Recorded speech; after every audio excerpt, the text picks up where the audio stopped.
Bro Nelson bro நல்லா இருக்கீங்களா?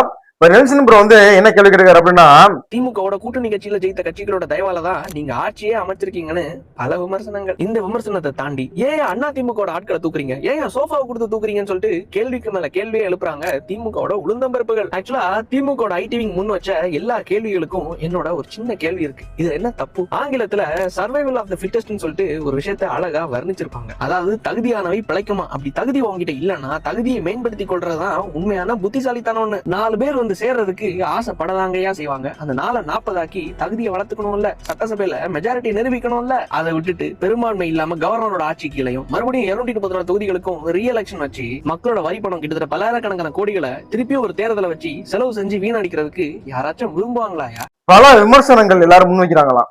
அதுக்கு அண்ணன் வந்து டிஎம்கே உடைய ஐடி விங்க்கு அறிவுபூர்வமா ஒரு கேள்வி ஒண்ணு கேட்டிருக்காரு. அதை பத்தி தான் இந்த வீடியோல நம்ம பார்க்க போறோம். அப்ப வந்து அவர் என்ன கேள்வி கேட்டிருக்காரு அப்படின்னா, தகுதி உள்ள ஒரு பழமொழி ஒண்ணு இருக்கு அண்ணன் சொல்றாப்புல, தகுதி உள்ளவை, அதாவது தகுதி உள்ளவை பிழைத்துக் கொள்ளும் அப்படின்னு சொல்லிட்டு அடுத்த வரை சொல்றாரு, ஆசைப்படுறவங்க வந்து சேரத்தையா செய்வாங்க, ஏன்னா ஆட்சி அமைக்கணும் இல்லையா, 4-40 ஆக்கணும் இல்லையா அப்படின்ட்டு நம்ம நெல்சன் என்ன சொல்றாரு. அண்ணன் ஆட்சி அமைக்கதான் செய்யணும், இல்லாட்டினா கவர்னர் ஆட்சி வந்துடும், இல்லாட்டினா ஜனாதிபதி ஆட்சி வந்துடும். அதனாலதான் டிவிக்கே வேணாம் ஏடிஎம்கே வேணாம் அப்படின்ட்டு டிஎம்கே தான் வேணும்னு ஓட்டு போட்டு மக்கள் தேர்ந்தெடுத்த அந்த சட்டமன்ற உறுப்பினர்களுடைய ஆதரவையும் கொடுத்திருக்காங்க. இதெல்லாம் உண்மைதானே? இதெல்லாம் ஒன்றும் பொய் இல்லையே.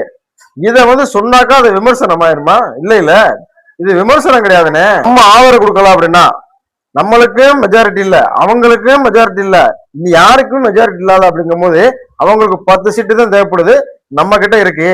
ஏன்னா நம்ம கிட்ட அந்த கூட்டணி கட்சி வந்து அந்த 10 சீட்டை கொடுத்து அவங்க வந்து நம்ம ஆதரவு கொடுப்போம் அப்படின்ட்டு தான் ஆதரவு கொடுத்துருக்காங்க. ஆதரவு கொடுக்காம இல்லை. அது மட்டும் இல்லாம என்ன சொல்றாரு அப்படின்னா, நம்ம அண்ணன் 6 மாசத்துல வந்து ஸ்டாலின் ஐயா வந்துட்டு ஆட்சியை கவுத்துருவேன் அப்படின்னு சொன்னாராம். அப்படிலாம் சொல்லலானே, 6 மாசத்துல வந்து ஆட்சியை கவுத்துடலாம் சொல்லல.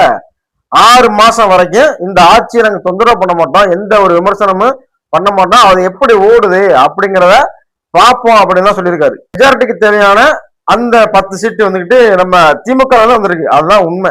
சரியா? இது வந்து விமர்சனம்லாம் கிடையாது. சரியா? அது மட்டும் இல்லாம இப்ப வந்துட்டு ஆட்சி மாறிடுச்சு. இப்ப இன்னைக்கு வந்து நம்ம கேள்வி கேட்க வேண்டியது டிவிகே உடைய ஆட்சியில் நடக்கக்கூடிய செயல்பாடுகளை பத்தி தான் நம்ம இன்னைக்கு வந்து கேள்வி கேட்கணும். 6 மாசம் அவகாசம் கொடுக்கணும் அப்படின்ட்டு பேச்சுக்கு சொல்லலாம்.